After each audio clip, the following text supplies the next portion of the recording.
de la libération de Boualem Sansal jusqu'à la résolution américaine sur la Palestine et Gaza, derrière tous ces projets-là, il y a quand même une volonté de renforcer la sécurité d'Israël, de renforcer la protection d'Israël et de la conforter en tant que superpuissance, donc puissance régionale incontournable. Nous allons vous révéler aujourd'hui comment Abdelmajid Tebboune, en réalité depuis le mois de juillet 2025, a reçu une proposition américaine très concrète. Ils ont proposé à Tebboune de rejoindre, je dis bien d'accepter de rejoindre les fameux accords d'Abraham. Les Américains ont proposé à Abdelmajid Tebboune plusieurs avantages si l'Algérie accepte de normaliser ses relations avec Israël. Premier avantage, les États-Unis d'Amérique se sont engagés à mobiliser une enveloppe de 100 milliards de dollars d'investissement étranger pour l'Algérie, dont une grosse partie sera consacrée au développement du gaz de schiste et de l'exploration du gaz de schiste en Algérie. Les Américains ont proposé qu'ils vont faire une médiation entre les Émirats Arabes Unis et le régime Tebboune. Troisième proposition américaine très alléchante est de faciliter les déplacements, la mobilité des Algériens vers l'Europe et vers l'Occident. On va lever les interdictions de visa, on va assouplir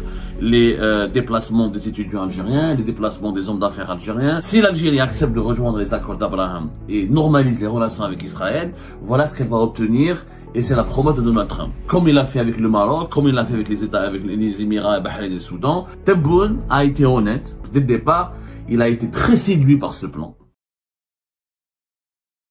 Depuis la libération de Boualem Sansal le 12 novembre 2025, suivi par le vote de la résolution américaine sur Gaza et la Palestine le 17 novembre 2025, ensuite les déclarations très optimistes et favorables à l'Occident et aux États-Unis d'Amérique de l'ambassadeur d'Algérie à Washington, Sabri Boukado. Ensuite, les explications, auparavant, le 18 novembre 2025, vous avez les explications qui ont été fournies par Ahmed Attaf, le chef de la diplomatie algérienne, pour appuyer, pour défendre et expliquer pourquoi l'Algérie a voté en faveur de la position américaine en faveur de la résolution américaine. Elle a appuyé les propositions de Donald Trump concernant la gestion du conflit israélo-palestinien.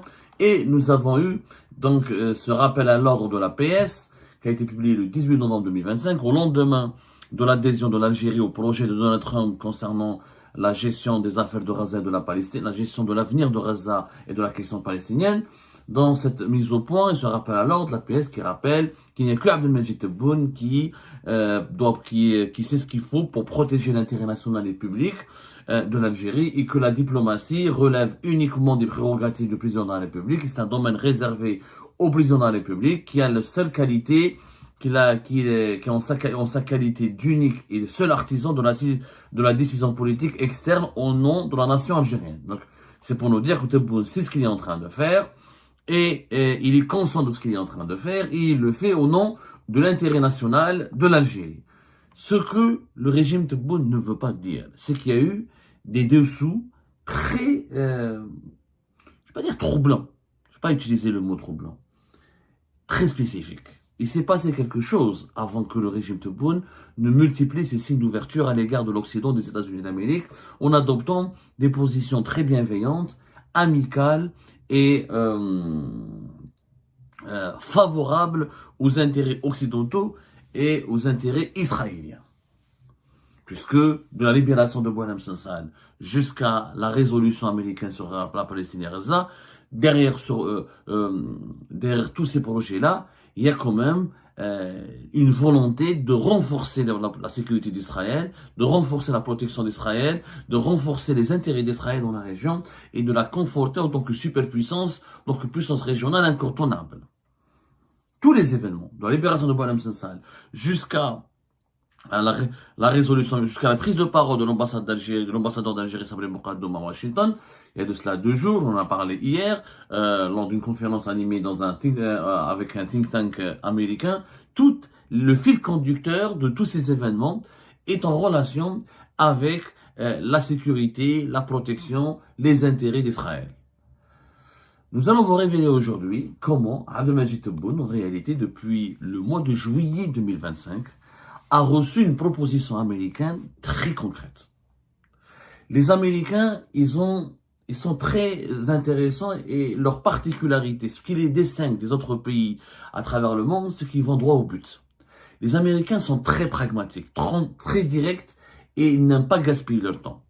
Quand ils ont un problème, ils veulent le résoudre. Maintenant, ils ne fuient pas les problèmes. Ils s'attaquent aux problèmes. Et ils font des propositions rapidement pour qu'il n'y ait pas de bras de fer, pour qu'il n'y ait pas de tension avant qu'il y ait un conflit.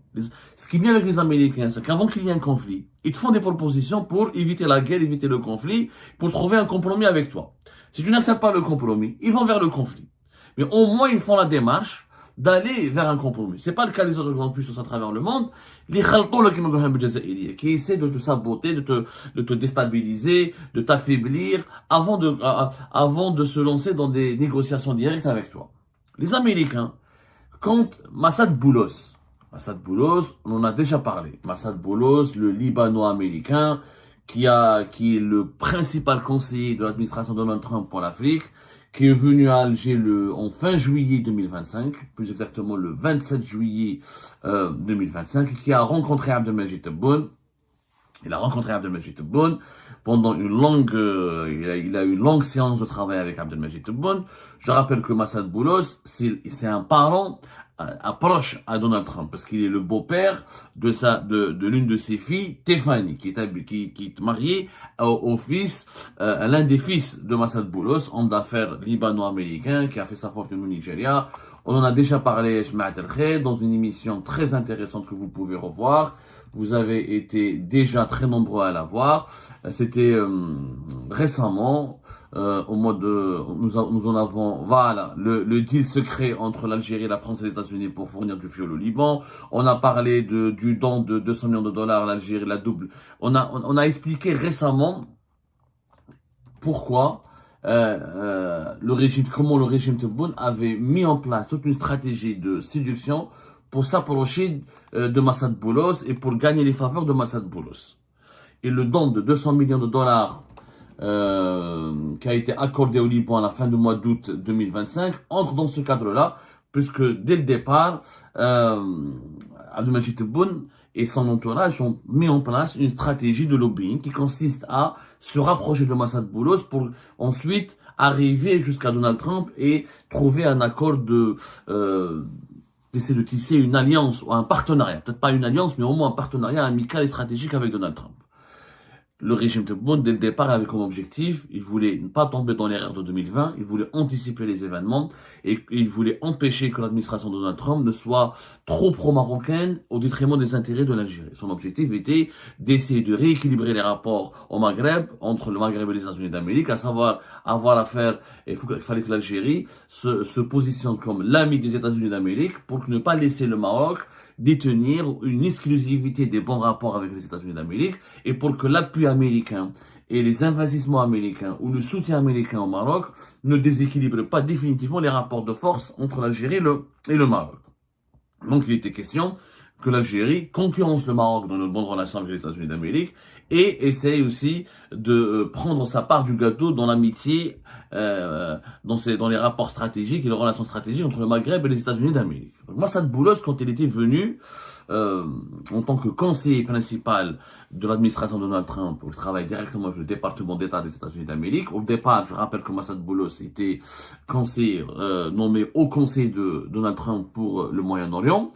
Ensuite, dès avril, ça c'était en décembre 2020, c'était en décembre 2024, dès avril 2025, il change de poste, il devient, en janvier 2025 plutôt, il était conseiller du président avec Elon Musk et d'autres chargés des questions du Moyen-Orient. Avril 2025, il change de poste et il devient un spécialiste de l'Afrique. Pourquoi? Parce que Massad Boulos a vécu au Nigeria, il connaît très très bien l'Afrique, il fait partie de cette diaspora libanaise qui a prospéré en Afrique et qui a une connaissance fine de l'Afrique.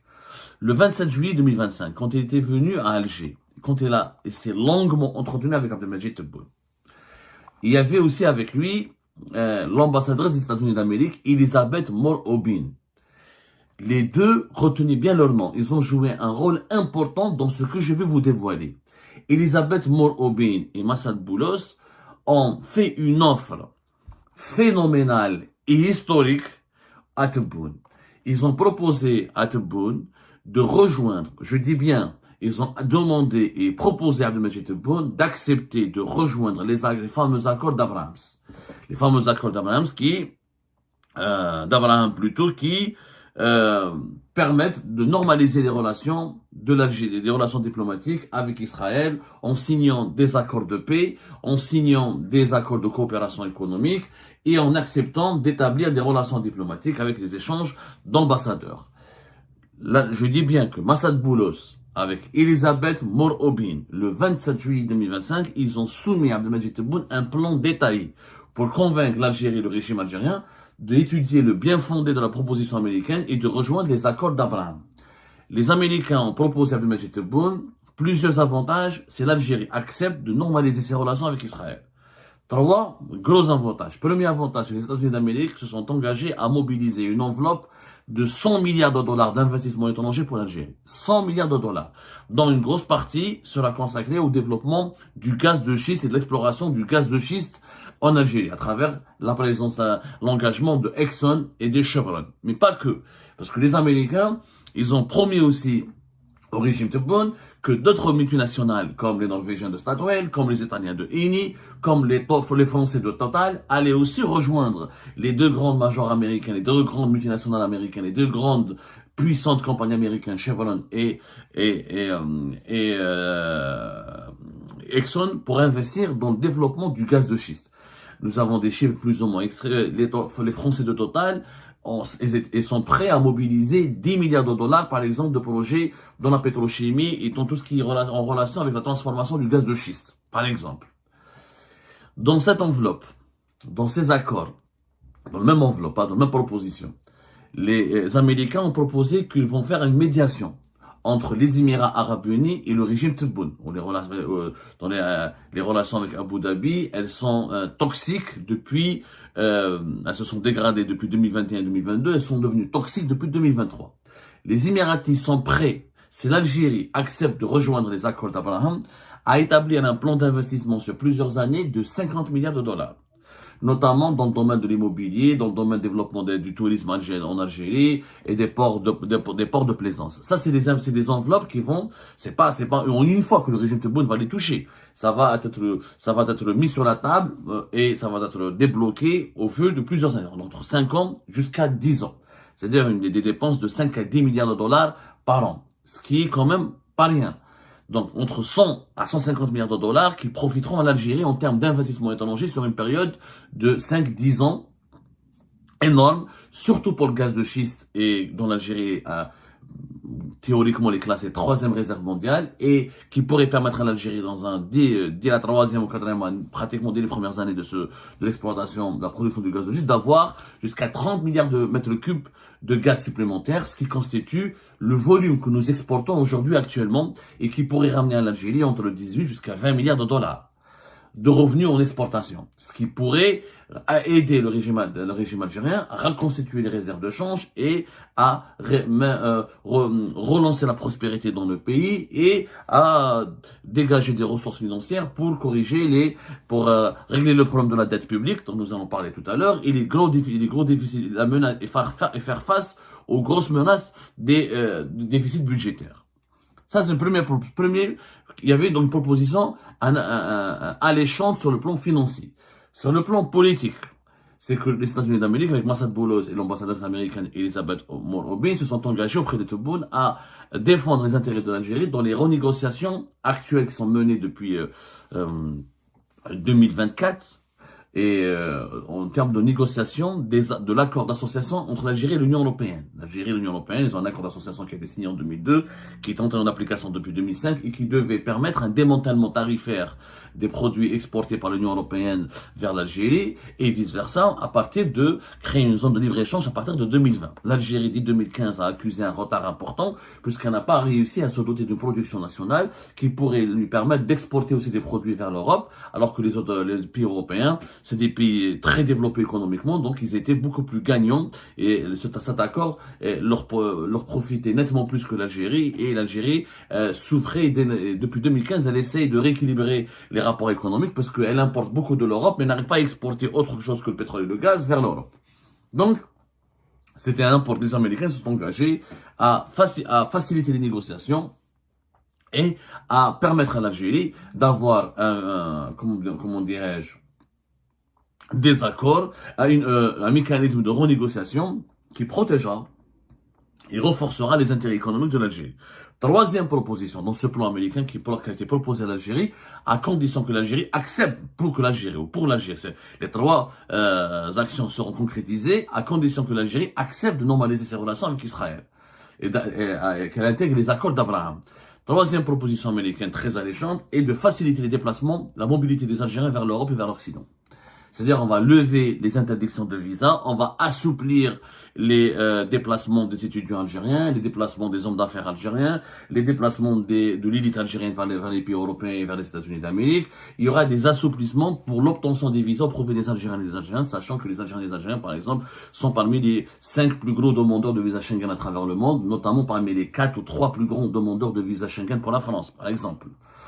Et donc, ça a été un atout, c'était un axe majeur important qui a été exporté par les Américains pour dire à Tebboune, votre population, elle sera pas enfermée dans son pays, il y aura une ouverture importante de la part de l'espace Schengen, de la part de l'Occident, il y aura des visas, des programmes de visas et une meilleure liberté de circulation ça veut pas dire qu'il y aura des visas pour toutes les Algériennes et les Algériens, on va tous partir et aller en Europe, aux États-Unis d'Amérique, mais il y aura un assouplissement important au profit de certaines catégories de la population algérienne pour pouvoir voyager et circuler plus librement entre l'Algérie et l'Europe et l'Occident.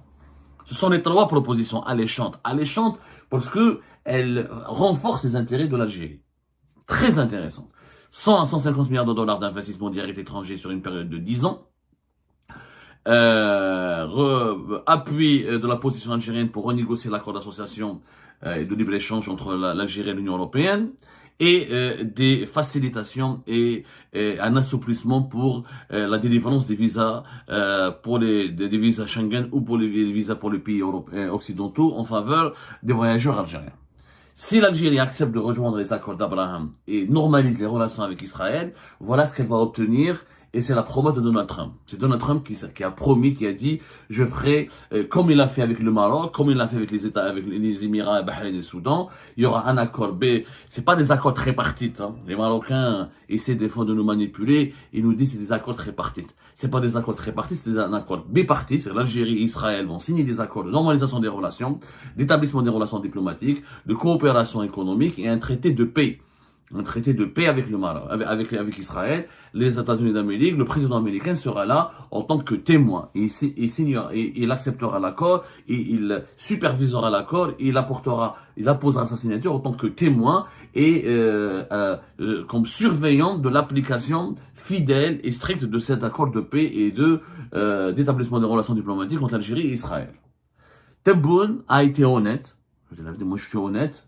Dès le départ, il a été très séduit par ce plan, qui est un plan très séduisant. Et que j'avoue, ce plan, s'il est appliqué, va aider l'Algérie à vraiment sortir de l'impasse économique, de l'impasse financière, parce que nous avons un gros problème financier en Algérie, avec une monnaie qui dégringole, avec des déficits budgétaires énormes, avec des réserves de change qui sont en chute libre. Donc sur le plan financier et économique, il va aider l'Algérie à vraiment se remettre sur les rails du développement. Et sur le plan diplomatique, il va mettre fin à l'isolement de l'Algérie. Il permettra à l'Algérie de respirer et de retrouver son ancrage naturel en Méditerranée et en Occident.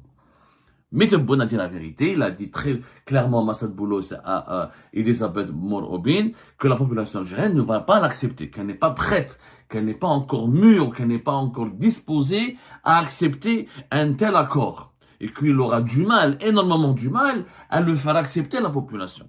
Pour Tebboune, l'idéal est que le plan de Donald Trump pour Gaza aboutisse à la reconnaissance de l'État palestinien par l'ONU, à la reconnaissance d'un État palestinien par les États-Unis d'Amérique, et une fois que l'État palestinien est reconnu, l'Algérie sauterait le pas plus facilement.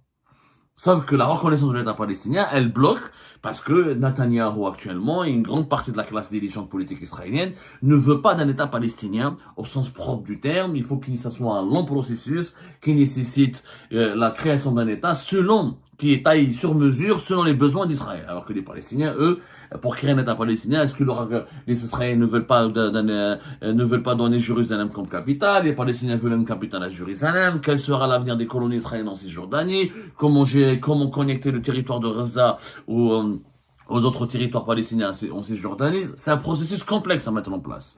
Mais voilà l'offre qui a été soumise par les Américains. Depuis que l'offre a été soumise, il y a des pressions américaines. Celle, Massad Boulos a quitté Alger, mais celle qui est encore à Alger, Elisabeth Morobin, ne cesse de faire du lobbying auprès des dirigeants algériens pour leur dire, réfléchissez bien, c'est le deal, c'est le meilleur deal qui a été proposé à l'Algérie depuis son indépendance. Vous allez être totalement gagnant. C'est vrai que la population sera hostile au début, comme la population marocaine a été hostile au début, mais vous pouvez gérer cela. Il y aura des avantages économiques, politiques qui permettront à l'Algérie d'avoir un bénéfice considérable et qui fera oublier à la population les douleurs ou les malheurs d'une normalisation avec Israël. Je rappelle qu'Elisabeth Morobin, elle est très influente à Alger. Je rappelle qu'elle est en Algérie depuis le mois de février 2022 et qu'elle doit partir au mois de février prochain en 2026 et qu'elle est en train d'accélérer son lobbying pour essayer de convaincre Tebboune et son régime d'accepter de rejoindre le plan de Donald Trump. Pourquoi ? Je vous rappelle que Elisabeth Morobin, elle connaît très très bien le monde arabe, elle connaît très très bien le Maghreb. C'est l'une des meilleures diplomates américains, actuellement en exercice. Elle a travaillé au Bureau des Affaires du Proche-Orient du département d'État américain en 2021, en janvier et juin 2021 avant de rejoindre l'Algérie. Elle était directrice exécutive du Bureau exécutif conjoint des Affaires du Proche-Orient. Elle était une spécialiste du Proche-Orient et du monde arabe. Elle a été, je rappelle, elle a connu déjà l'Algérie de 2014 à 2016, puisqu'elle avait été déjà la chef de mission adjointe de l'ambassade des États-Unis d'Amérique à Alger. Et elle connaît très bien Israël, puisqu'elle a été auparavant aussi conseillère, juste après Alger, juste après avoir quitté Alger en 2016, elle a été déjà conseillère administrative de l'ambassade des États-Unis à Tel Aviv.